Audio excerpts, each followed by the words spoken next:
1039 Ally News Radio presents Meet the Candidates with Jay Oliver. And welcome to 1039 Long Island News Radio. I'm Jay Oliver. It's a pleasure to have aboard Eugene Cook.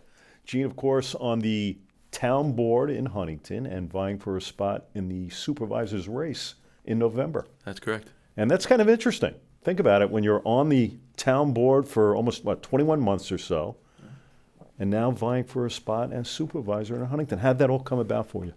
Well, when I ran for town council, I had many issues with the town, specifically the building department. And when I got on board, I started looking at some of the things that were going on, and I was horrified by what I saw. As a businessman that's strictly business, I was appalled by what I saw. And the first day I walked in, I went through the Division of General Services. Approximately $35 million a year is set aside for general services. They take care of our buildings, parks, parking lots. And I went through buildings that had inventory all over the place and no accountability for any of it, which is a real problem for me. Can you imagine going into Home Depot and no inventory control? And that's what's happening in the town of Huntington. One of the many things. It's kind of almost an unusual situation because you were present for 21 months. Right. Frank Petrone, of course, who's been there 19 years or so. Yeah. And, you're one of his guys basically on the board. And, yeah, there's going to be disagreements all the time. But at what point did Gene Cook say to himself, you know what, I got to make a change here? At what point of your tenure there did you feel that you wanted to run the show? It was after the state controller's report came through, the partial audit that they had done, and Frank had set aside for the past 5 years $750,000 a year for outside attorney fees. But he was spending over $1.1 million each year. When the state controller came in, they found him spending $1.9 million. And it was all to his friends and cronies, and I'm horrified by that. The taxpayers pay huge money each year to live in the town of Huntington. They should get better. And I felt I could bring my business experience there and do it for them.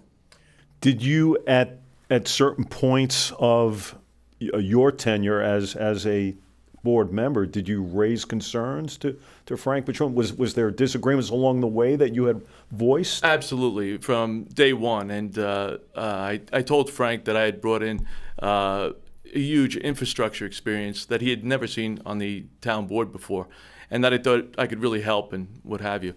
Unfortunately, Frank yesed me to death, and he just can't make decisions anymore. And I don't know if it's whether he wants to or not, but I brought in many projects that we could have saved a lot of money on, and he absolutely said no. One of the projects that I demanded was a simple little job of demolishing a building that was on Boxer Court the town had owned, and it was condemned for 27 years. He wanted to spend $35,000 by giving it to an outside contractor. I said, absolutely not. We do it in-house. So I worked with Superintendent of Highways, Bill Norton, and Mark Mayoka. And what we did was we took the building down in one day, and the taxpayers actually made $260 by doing it because we scrapped the steel. So that was one of many projects, and I keep bringing these to Frank, but he doesn't even want to sit and talk to me about it. He wants nothing to do with me. And so I thought it's now time to, push it and show the people that we're not getting the best that we should be getting for the money we spend in taxes. Do you think sometimes, Gene, there's a bit of complacency within the community? I mean, a guy who's been at the helm 19 years, sometimes people don't like change for whatever reason. Sometimes, they're kind of set in the ways of this is just the way it is. Does that kind of go into your head a little bit as you approach this election? Sure. There's an awful lot of people that like Frank Petrone, and I personally like him. I think he's a nice, gentle guy. The problem is he's not doing his job anymore. And that's where I say, you know what, I want my kids to be able to live in Huntington and their kids. So to me, I think it's important, and you need good leadership to do that. And that's why I stepped up to the plate. Huntington is such a large community. What are the top three concerns for most residents? Well, certainly, I think the big one is the property taxes. They pay a huge amount of money in taxes. Right now, we have an issue with LIPA, which is another huge problem.